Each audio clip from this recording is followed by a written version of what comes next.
اسلام آباد high court نے جبری گمشدگیوں میں حکومت کے زینف ہونے کا امکان ظاہر کیا ہے۔ اسلام آباد ہائی کورٹ نے گمشدگی کے ایک کیس کی سماعت کرتے ہوئے کہا ہے کہ ایسا لگ رہا ہے کہ حکومت ہی جبری گمشدگیوں کی بینیفیشری ہے۔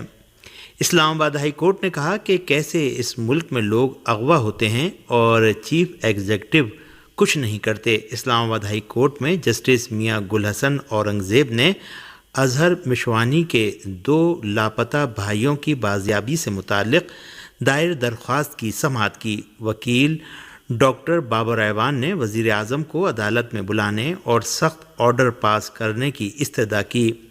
جسٹس میاں گل حسن اورنگزیب نے استفسار کیا کہ یہ دونوں کب سے لاپتہ ہیں، جس کا جواب دیتے ہوئے پولیس افسر نے عدالت کو بتایا کہ 6 جون سے غائب ہیں۔ عدالت نے ایس پی لاہور سے کہا کہ پولیس کو دیکھنا ہوگا کہ غیر پولیس نے پولیس کی وردی پہنی کیسے۔ جسٹس میاں گل حسن اورنگزیب نے مزید کہا کہ 3 ماہ ہو گئے ہیں، 2 افراد جبری طور پر لاپتہ ہیں، ان کے خاندان پر جو گزر رہی ہوگی ہمیں اندازہ ہے۔ لوگوں کو اٹھایا جا رہا ہے مگر چیف ایگزیکٹو کچھ نہیں کر رہے۔ کیوں نہیں سوچتے؟ یہ چیزیں ملک کو برا نام دے رہی ہیں۔ عدالت نے سربراہ JIT SP لاہور کو رپورٹس جمع کرانے کی ہدایت کر دی۔ ہندوستان میں اسلامی تنظیموں کے ساتھ ہی حزب اختلاف نے بھی وقف ترمیمی بل کی مخالفت کا اعلان کر دیا ہے۔ تفصیلات بتا رہے ہیں دہلی سے شمشاد کاظمی۔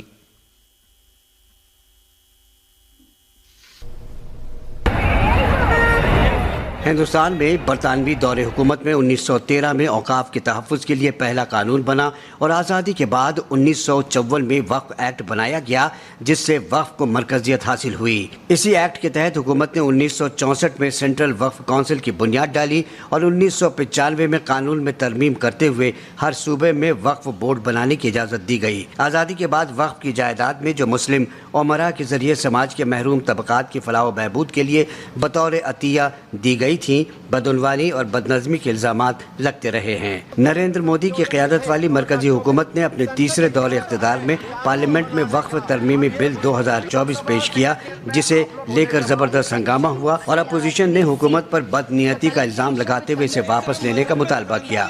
اگرچہ حکومت کی جانب سے کہا گیا کہ اس بل سے مسلمانوں کو نقصان نہیں بلکہ فائدہ ہوگا، لیکن اپوزیشن کے علاوہ اسلامی تنظیموں کا کہنا ہے کہ یہ مسلمانوں کی جائیداد ہے جس میں حکومت کی مداخلت بیجا ہے۔ وقف ایک ریلیجیس انسٹیٹیوشن ہے اور جو مسلمانوں نے اپنی مسجد کے لیے، درگاہ کے لیے، مدرسے کے لیے یا عام مسلمانوں کی خدمت کے لیے جو زمینیں، جو پراپرٹیز وقف کی ہیں، تو ہمیشہ سے یہاں یہ انڈرسٹینڈنگ رہی ہے کہ اس کے معاملات چلانے کا اختیار مسلمانوں کو حاصل ہے اور مسلمانوں نے اس کے لیے وقف بورڈ بنایا ہے۔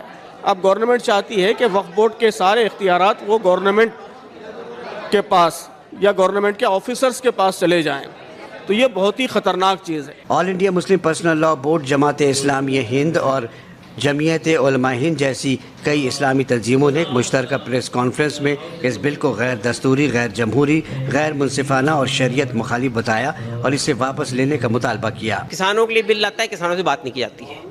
مسلمانوں کے لیے بل لایا جا رہا ہے، مسلمانوں سے بات نہیں کی جا رہی ہے۔ تو یہ ہم کیسے سرکار کو مان لیں کہ وہ نیک نیت سے بل لا رہی ہے؟ دوسری بات ہے کہ آپ بل کو دیکھیں گے، پورا بل اٹھا کر، تو اس بل کا ہر پروویژن وقف بورڈ کی پراپرٹی کو ہڑپ کرنے کے لیے لایا گیا ہے۔ All India Muslim Personal Law Board کے صدر مولانا خالد سیف اللہ رحمانی اور جمعیت علماء ہند کے صدر اور مسلم پرسنل لاء بورڈ کے صدر مولانا ارشد مدنی نے کہا کہ یہ بل دراصل وقف املاک کو ہڑپنے کی سازش ہے، جسے ہرگز برداشت نہیں کیا جائے گا۔ ان رہنماؤں نے کہا کہ آزادی کے بعد سے ایسی صورتحال سے اس ملک کے مسلمان کبھی دوچار نہیں ہوئے تھے۔ اس مشترکہ پریس کانفرنس میں کہا گیا کہ وقف ترمیمی بل 2024 سے ہرگز مسلمانوں کے لیے قابل قبول نہیں ہے اور اگر حکومت اسے واپس نہیں لیتی تو ملک بھر میں تحریک چھیڑی جائے گی۔ 322ویں روز بھی غزہ پر ناجائز صہیونی ٹولے کی دہشت گردی کا سلسلہ جاری رہا۔ فلسطین کی وزارت صحت نے جمعرات کی رات اعلان کیا ہے کہ صہیونی دہشت گردوں نے گزشتہ 24 گھنٹوں کے دوران قتل عام کی کم از کم مزید 4 کارروائیاں انجام دیں، جن میں 42 فلسطینی شہری شہید اور 160 سے زائد دیگر زخمی ہو گئے۔ صہیونی دہشت گردوں کے ان تازہ ترین حملوں کے بعد 7 اکتوبر کے بعد سے اب تک صرف غزہ میں شہید ہونے والوں کی تعداد 40,265 اور زخمیوں کی تعداد 93,144 تک پہنچ گئی ہے۔ فلسطینی وزارت صحت کا کہنا ہے کہ ایمبولینسوں اور امدادی ٹیموں کو شہیدوں کے جنازوں اور ملبے تلے دبے ہوئے افراد تک پہنچنے میں سخت دشواریوں کا سامنا ہے۔ صہیونی دہشت گردوں نے غزہ کے مختلف علاقوں میں جملہ دیر البلح، بیت لاہیہ کے علاقوں اور شاہراہ صلاح الدین پر وحشیانہ بمباری کی، جس کی زد میں دسیوں فلسطینی آ گئے۔ دوسری جانب مقبوضہ فلسطین کے شمالی محاذ پر سرگرم حزب اللہ کے حملوں کے حوالے سے عبرانی میڈیا نے اعتراف کیا ہے کہ صرف جولائی کے مہینے میں حزب اللہ نے مقبوضہ علاقوں کی جانب 1091 میزائل فائر کیے ہیں۔ حماس اور جہاد اسلامی فلسطین نے غزہ سے غاصب فوجیوں کے مکمل انخلاء کو ہر سمجھوتے کی پیشگی شرط قرار دیا ہے۔ حماس اور جہاد اسلامی فلسطین نے غاصب صہیونی حکومت کے ساتھ کسی بھی سمجھوتے کے لیے غزہ سے غاصب فوجیوں کا مکمل انخلاء ضروری قرار دیا ہے۔ حماس اور جہاد اسلامی فلسطین نے تل ابیب کے ساتھ کسی بھی سمجھوتے سے پہلے پورے غزہ سے صہیونی حکومت کے فوجیوں کے مکمل انخلاء کا مطالبہ کیا ہے۔ اس رپورٹ کے مطابق حماس کی ایڈوائزری کونسل کے چیئرمین محمد درویش نے جہاد اسلامی فلسطین کے سیکریٹری جنرل زیاد النخالہ اور ان کے معاون محمد الہندی سے ملاقات کے بعد مشترکہ بیان میں اعلان کیا کہ تل ابیب کے ساتھ کسی بھی معاہدے کے لیے غزہ کے سبھی علاقوں سے اسرائیلی فوجیوں کا مکمل انخلاء، اس علاقے کی تعمیر نو کا آغاز اور محاصرے کا خاتمہ ضروری ہے۔ اقوام متحدہ میں فلسطین کے نمائندے نے سلامتی کونسل کے ارکان سے کہا ہے کہ وہ غزہ کا دورہ اور وہاں کے حالات کا اپنی آنکھوں سے مشاہدہ کریں۔ اقوام متحدہ میں فلسطین کے نمائندے ریاض منصور نے سلامتی کونسل کے اراکین سے اپیل کی ہے کہ وہ فلسطینی اتھارٹی کے سربراہ محمود عباس کے ساتھ غزہ کا دورہ اور وہاں رونما ہونے والے المیہ کی صورتحال کا مشاہدہ کریں۔ انہوں نے مشرق وسطیٰ سے متعلق سلامتی کونسل کے اجلاس میں کہا کہ محمود عباس نے غزہ کا دورہ کرنے کا اعلان کیا ہے اور وہ چاہتے ہیں کہ دنیا کے مختلف ملکوں کے رہنما بھی ان کے ساتھ غزہ کا دورہ کریں اور وہاں ہونے والی تباہی کا جائزہ لیں۔ ریاض منصور نے سلامتی کونسل سے مطالبہ بھی کیا ہے کہ وہ فلسطینیوں کی نسل کشی رکوانے میں اپنا بنیادی اور مؤثر کردار ادا کریں۔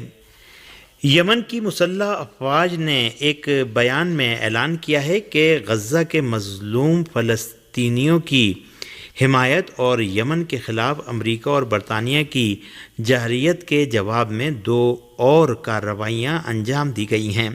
المسیرہ کے حوالے سے ارنا کی رپورٹ کے مطابق یمن کی مسلح افواج کی ایک کارروائی اس کمپنی سے متعلق آئل ٹینکر سے متعلق ہے جو غاصب صہیونی حکومت کے ساتھ تعاون کرتی ہے۔ یمن کی مسلح افواج نے سونین آئل ٹینکر کو بحیرہ احمر میں نشانہ بنایا جو سمندر میں غرق ہونا شروع ہو گیا تھا۔